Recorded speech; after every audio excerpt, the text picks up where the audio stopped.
All right, fantastic. Today, I'm very happy to be celebrating with Dan, the People's Choice Award winning from Cornwall in September. My friend, for those people that don't know who you are, would you be kind enough to introduce Dan and what is Fate at 8? So I'm Dan. I'm the founder of Fate at 8. Fate at 8 is quite a simple idea that we're trying to get dating brought back to dinner, where we're trying to restore kind of the foundational values and stopping the swipe is our slogan. Stop the swipe, stop the endless scroll of people that you go through on dating apps and kind of get dating more relaxed. That's really Fate at 8 in a nutshell, really. Very good, very good. Now, you are the only person that has ever done this. You have done 2 demo nights in the same month, one in London, one in Cornwall. Tell everybody, why did you do that and what was your experience like of demo night?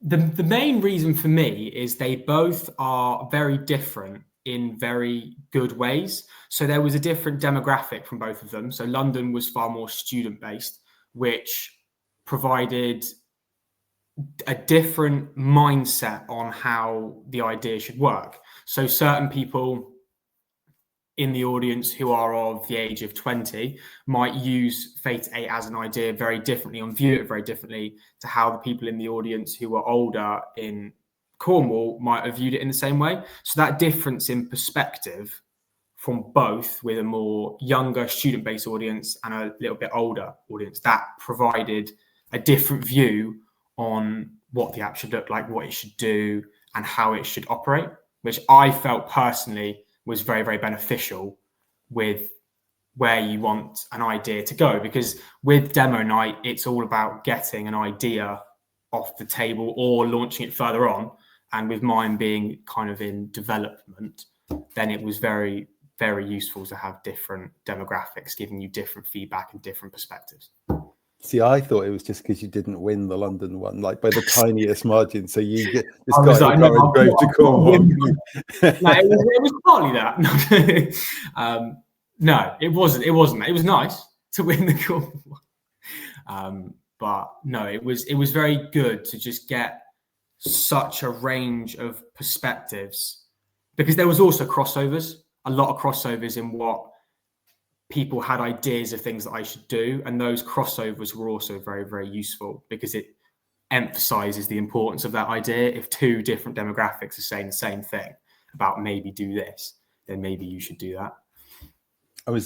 In London was the first time I'd seen you on stage being full on Dan, right? And then like part of the way through your demo, you dropped your age into the sort of storytelling.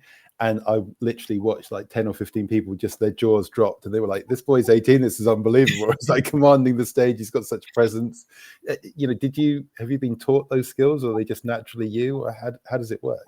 I kind of figured out I could do public speaking when I was in year 11 of school, but it was, luckily I'm quite loud as a person.